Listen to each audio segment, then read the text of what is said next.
미워하는 사람이나 연예인, 잘 먹고 잘 살아 보이는 사람에 대한 질투심이 높고 제 자신을 초라하게 느끼고는 합니다.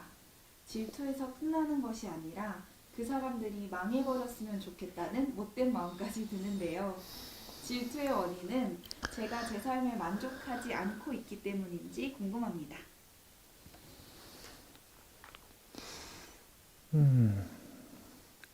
일단은 이 질투라고 하는 감정은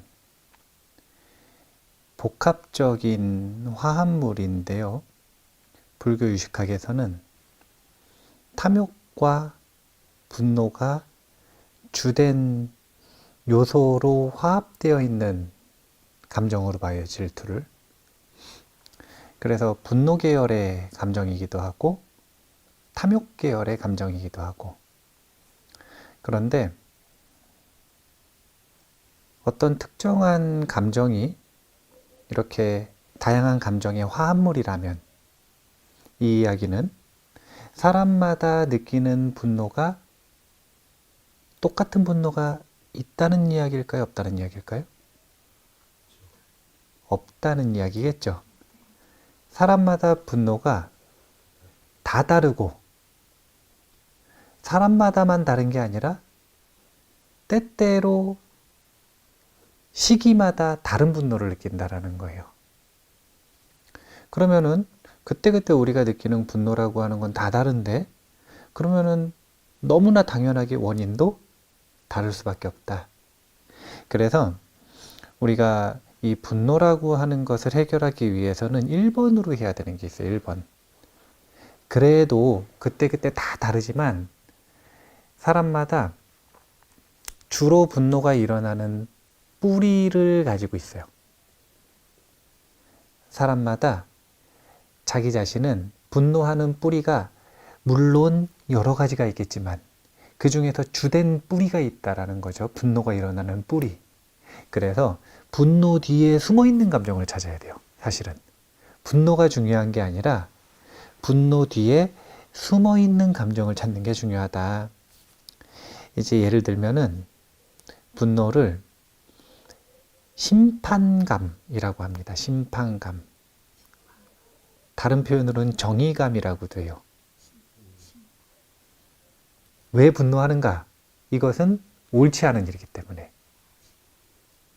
또 어떤 사람은요, 분노를 왜 하냐면은 기대가 과해서 해요. 과한 기대 때문에. 또 어떤 사람은 분노를 왜 하느냐?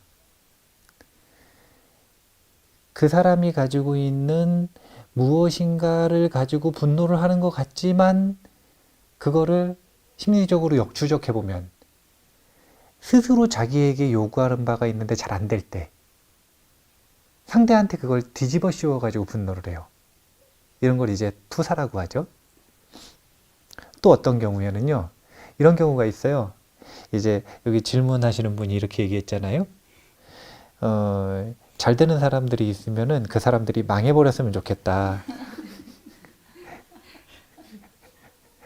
이거는 이런 감정일 수 있어요. 나는 망한 것 같은데 같이 망했으면 좋겠다. 가족끼리도 이런 경우 많습니다. 자기가 오늘 우울한데 가족이 행복해 보여요. 그럼 원래 자기도 같이 행복해져야 돼요? 안 행복해져야 돼요? 이게 상식적이죠. 근데 제가 항상 이야기하지만 번뇌에 사로잡히면 몰상식해진다 그랬잖아요. 몰상식해지면 어떻게 마음이 일어나냐면 난 이렇게 우울한데 너만 행복하냐? 이렇게 돼요. 그래서 자신하고 감정이 동조화되기를 바라는 마음이 있어요. 또 분노가 어떤 때는 걱정 때문에 일어나기도 합니다. 사랑하는 사람이 걱정스러운 거예요. 근데 그 걱정이 이 증폭이 되다 보니까 화가 나는 거예요.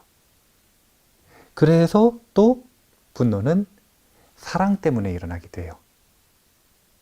이런 식으로 되게 다양한 사람마다 그 분노 밑바닥에 숨어 있는 감정이 있는데 그 감정을 찾아야 자기가 주로 분노라고 하는 현상이 일어나는, 껍데기는 분노지만 그 현상을 불러일으키는 원인을 제거할 수가 있다. 그래서 자신의 유형을 한번 찾아볼 필요가 있다. 이런 생각을 해보고요. 그런데 보면 이어서 여기 보면은 질투 때문에 잘 되는 상태가 망해버렸으면 좋겠다. 이렇게 표현하지 않습니까?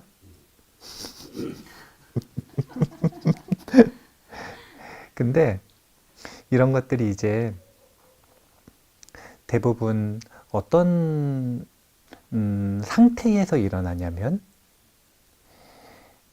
자기를 스스로 인정하고 스스로 좋아하고 자기를 스스로 사랑하는 마음이 적을 때, 이런 걸 이제 뭐 자화상이 부정적이다, 자존감이 낮다, 뭐 이런 표현들을 쓰는데, 자기를 스스로 인정하고 좋아해주는 마음이 적을 때, 그러면 자기를 사랑하는 마음이 적은 상태가 반대로 치닫을 때 자기 혐오가 일어나거든요.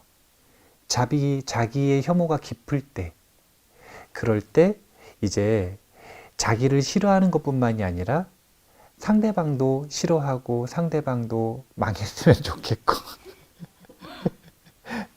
이런 마음이 일어나요. 그래서 분노의 원인을 찾는 것도 중요하고, 또 그만큼 중요한 게 자기를 스스로 인정하는 연습을 좀 해보는 게 중요하다. 이제 사람들이 나를 좋아하려면, 그러니까 자기가 자기를 좋아하려면 근거가 필요하지 않습니까? 근데 근거는 세 가지 차원에서 찾을 수 있어요. 첫 번째는 내가 무엇을 가지고 있는가.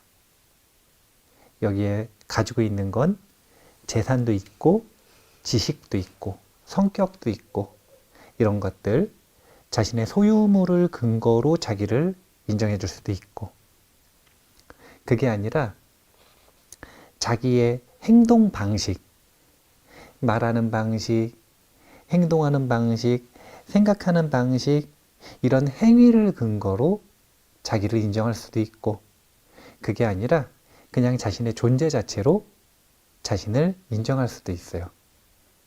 이 셋 중에서 무엇을 근거로 자신을 인정하는 것이 가장 근본적으로 자기 혐오를 없앨 수 있는가? 너무 당연하게 소유물도 아니고 행위도 아니고 그냥 존재 자체로 나는 인정받을 만하다 라고 하는 자기 설득이 이루어져야 돼요. 자기가 무엇을 가지고 있는가? 이것 때문에 자기를 좋아하는 게 아니라 내가 어떤 습관을 가지고 어떻게 행동하느냐, 이게 아니라 그냥 나는 지금 있는 그대로의 나의 존재로서 나를 스스로 인정해 줄 수 있어야 한다. 쉽지 않은 일이죠. 왜냐하면 제가 자주 표현하지만 사람들은 묘하게 양심적이에요. 참 비양심적인 행동들을 많이 하는데도 결정적인 부분에서는 항상 양심적이에요. 그래서 근거 없이는 자기를 설득하지 못하기 때문에 이 자기 혐오를 벗어나서 자기를 스스로 먼저 인정하는, 자기를 먼저 사랑하는, 그래서 자기를 인정하고 좋아해주는 용량만큼 상대방을 인정해주고 사랑해줄 수 있다. 이렇게 생각을 하시면 돼요. 정리해보면 부정적인 부분이 있었죠? 질투. 이거 없애려면 그 밑에 숨어있는 감정 찾아야 된다. 이거였고요.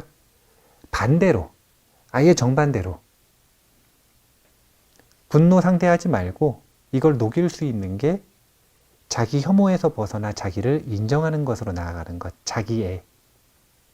자기애를 증장시키기 위해 우리가 초점을 맞춰야 되는 건 근거를 존재 자체에서 찾을 것. 있는 그대로 나는 괜찮은 사람이다. 이것을 스스로 설득할 수 있는 그런 근거들을 한번 찾아보셨으면 좋겠다. 이런 생각을 합니다.